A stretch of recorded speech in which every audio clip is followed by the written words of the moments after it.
Welcome to The Explainer. Today, we're going to tackle a huge topic, artificial intelligence. We're going to cut through all the noise and, break it down into something that actually makes sense.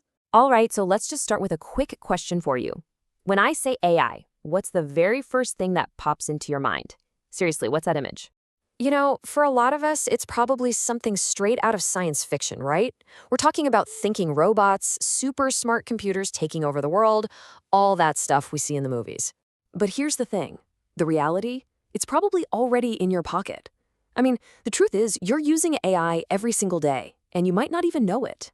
Okay, so let's get into it. What is AI? Really?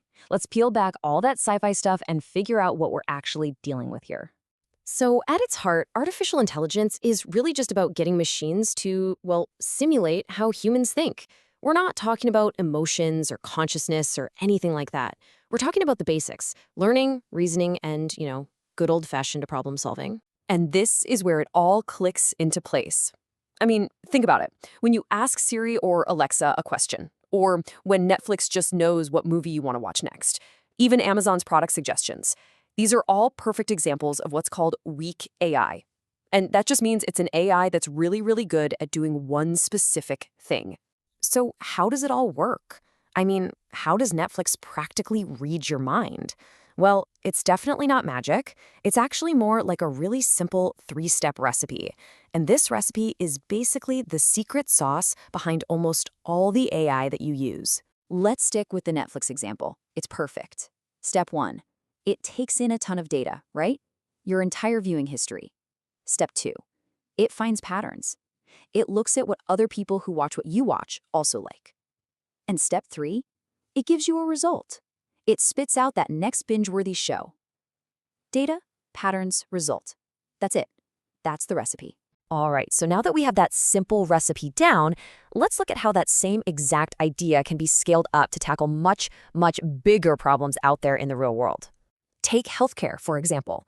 That same pattern-finding ability can look through thousands of medical records or scans, and it can spot tiny things that a human might miss. It's not about replacing doctors, not at all. It's about giving them an incredibly powerful assistant to help with the diagnosis. Or how about your bank? An AI is always watching your spending habits, learning what's normal for you. So when a charge pops up that looks totally out of character, bam, it gets flagged for fraud. That's that same data, patterns, result, recipe protecting your money. And yeah, every single time you use your GPS, you're using AI. It's gobbling up all that live traffic data, spotting the patterns, the traffic jams and the clear roads, and giving you that one perfect result, the fastest route home. And you've definitely seen this with customer service chatbots. They've been trained on thousands and thousands of customer questions, so they can see the pattern in your question and give you the right answer right away, any time of day. So all of these examples lead us to probably the most important takeaway of this whole explainer. And that's really understanding what AI is, but also what it is not. Okay, so here's the big split.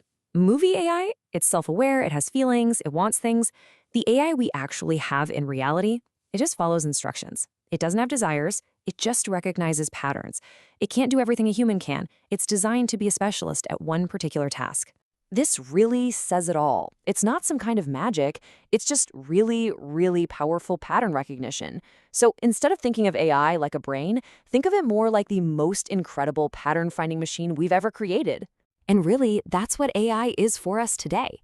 It's a tool that makes us better, faster, and smarter. It lets us sort through mountains of data to make better decisions and just get things done way more efficiently. So let's leave you with this final thought.